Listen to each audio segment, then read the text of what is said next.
ಬೆಂಗಳೂರು ದೂರದರ್ಶನ ಕೇಂದ್ರ ಹಮ್ಮಿಕೊಂಡಿರುವ ರೈತ ರತ್ನ ಫಾರ್ಮರ್ಸ್ ರಿಯಾಲಿಟಿ ಶೋ ಕಾರ್ಯಕ್ರಮವನ್ನು ಕೃಷಿ ಸಚಿವ ಎನ್ ಚಲುವರಾಯಸ್ವಾಮಿ ಇಂದು ಉದ್ಘಾಟಿಸಿದರು.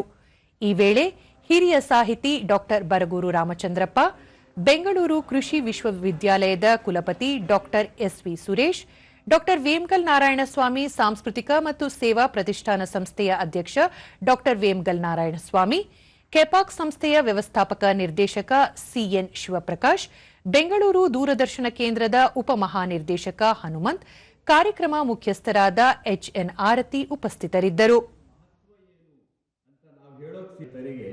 ಆತ್ಮವಿಶ್ವಾಸ ಇದು ವಿಶೇಷವಾದಂತಹ ಕಾರ್ಯಕ್ರಮ. ಶ್ರೀಮತ ಈ ರೈತ ರತ್ನ ಕಾರ್ಯಕ್ರಮ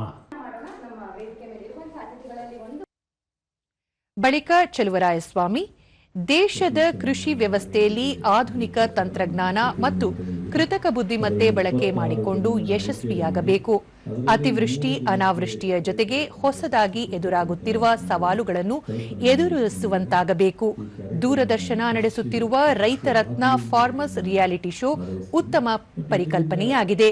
ಈ ಕಾರ್ಯಕ್ರಮದಲ್ಲಿ ಆಯ್ಕೆಯಾಗುವ ರೈತರಿಗೆ ಪ್ರಶಸ್ತಿ ನೀಡಿ ಗೌರವಿಸುತ್ತಿದ್ದು, ಕಾರ್ಯಕ್ರಮದಿಂದ ರಾಜ್ಯದ ರೈತರಿಗೆ ಅನುಕೂಲವಾಗುವಂತಾಗಬೇಕು ಎಂದು ಶುಭ ಕೋರಿದರು. ಇನ್ನೂ ಒಂದು ಒಳ್ಳೆಯ ಕಾನ್ಸೆಪ್ಟ್ ಅಂತ ಹೇಳಿ ನಾನು ಅನ್ನಿಸ್ತದೆ. ಹಾಗಾಗಿ ನಿಮ್ಮೆಲ್ಲರಿಗೂ ನಾನು ಈ ಸಂದರ್ಭದಲ್ಲಿ ಶುಭವನ್ನು ಹಾರೈಸಿ ದೂರದರ್ಶನದ ಎಲ್ಲ ಟೀಮ್ಗೆ ಇಂತಹ ಕಾರ್ಯಕ್ರಮವನ್ನು ಮಾಡಿ ರೈತರಿಗೆ ಹೆಚ್ಚು ಒಂದು ಉತ್ತೇಜನ, ಪ್ರೋತ್ಸಾಹ ಮತ್ತು ಅವರಿಗೆ ಆಸಕ್ತಿ ಮತ್ತು ಅವರಿಗೆ ಒಳ್ಳೆಯ ಒಂದು ಯೋಜನೆಗಳು, ಕಾರ್ಯಕ್ರಮಗಳು ತಲುಪುವಂಥ ಕೆಲಸವನ್ನು ಮಾಡಬೇಕು ಅಂತೇಳಿ ಬಯಸಿ ನಾನು ಈ ತುಂಬ ಸಂತೋಷದಿಂದ ಶುಭವನ್ನು ಹಾರೈಸ್ತೀನಿ.